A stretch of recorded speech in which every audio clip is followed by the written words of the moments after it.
కలిసి సిద్దిపేట జిల్లా కలెక్టర్లోని additional collector గారికి కలిసి విషయము అందరికీ తెలిసిందే.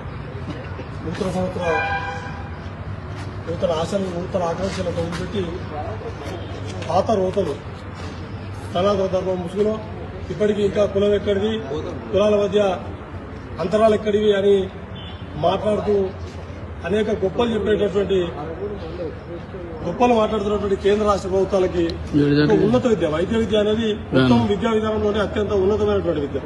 ఒక వైద్య విద్య చదువుతున్నటువంటి విద్యార్థిని ఔత్సర్జం వరకు వచ్చినాక ఇట్లా మాయమాటలతోటి అంటే స్నేహం చేసినప్పుడు అడ్డం వాడి కులము పెళ్లికాడు కాగానే కులం అడ్డం వచ్చింది. అంటే సమాజంలో ఇంకా ఈ అంతరాల దొంతరలు ఎంత దుర్మార్గంగా ఉన్నాయనే దానికి డాక్టర్ లావణ్య మృతి మనకి ఇప్పటి తరం పిల్లలకి, ఇప్పటి ఉన్నత విద్య చదువుతున్నటువంటి దంతభోజన విద్యార్థినులకి ఇది ఒక రకంగా గుణపాఠం లాంటిది. ఎందుకంటే మాయమాటలతోటి మీరు ఒక చిన్న దశ నుంచి వచ్చి ఉన్నత దశకు ఎదిగే క్రమంలో ఇట్లాంటి ఆటుపోట్లు ఎదుర్కొని ధైర్యంగా నిలబడేటటువంటి ఒక ధైర్యం కూడా ఉండాల్సిన అవసరం ఉన్నది. అట్ ది సేమ్ టైం ఈ శిక్షకు సంబంధించిన విషయంలో కూడా వేగవంత ఫాస్ట్ ట్రాక్ కోర్టు ఏర్పాటు చేయాలి. సాధారణంగా న్యాయం అంటేనే ఆలస్యంగా దొరికే న్యాయం అన్యాయంతో సమానం అంటారు. అంటే ఎంత లేటు అయితే అంత ఇట్లాంటి పునరావృతమయ్యే అవకాశం ఉంటుంది. కాబట్టి దీనికి ప్రత్యేకమైనటువంటి కోర్టు ఏర్పాటు చేసి వేగవంత ఫాస్ట్ ట్రాక్ కోర్టు ఏర్పాటు చేసి శిక్ష అమలయ్యే వరకు బెయిల్ ఇవ్వకుండా, అంటే విచారణ పేరు మీద మళ్లీ మధ్య రిమాండ్ ప్రిజనర్లకి బెయిల్ ఇచ్చినట్టయితే దాన్ని తారుమారు చేసే అవకాశాలు ఉంటాయి.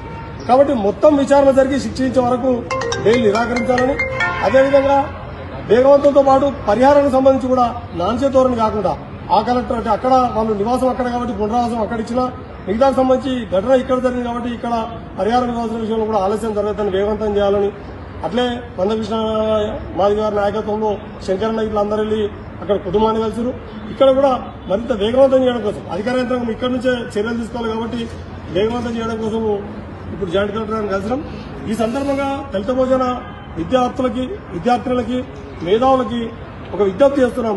మన పిల్లల పట్ల కూడా అంటే చదువుతున్నటువంటి ఉన్నత విద్యలో ఉన్నటువంటి విద్యార్థులకి ఇట్లాంటి ఘటనలు జరుగుతున్నట్టే మనం కూడా నిరంతరం అప్రమత్తంగా ఉండాలని, సమాజం పట్ల జాగరూకతగా ఉంచాలని, సమాజంలో ఉన్న అవలక్షణాలు, మూఢనమ్మకాలతో పాటు ఈ కుల వివక్షల పేర్లు జరుగుతున్నటువంటి దురహంకారాల పట్ల కూడా మన పిల్లల్ని మనం అప్రమత్తం చేసుకుంటూ జాగరూకతగా ఉండాలని తెలియజేస్తూ నేను మీ Pochamani Srihari Yadav, SDF social democratics front chairman.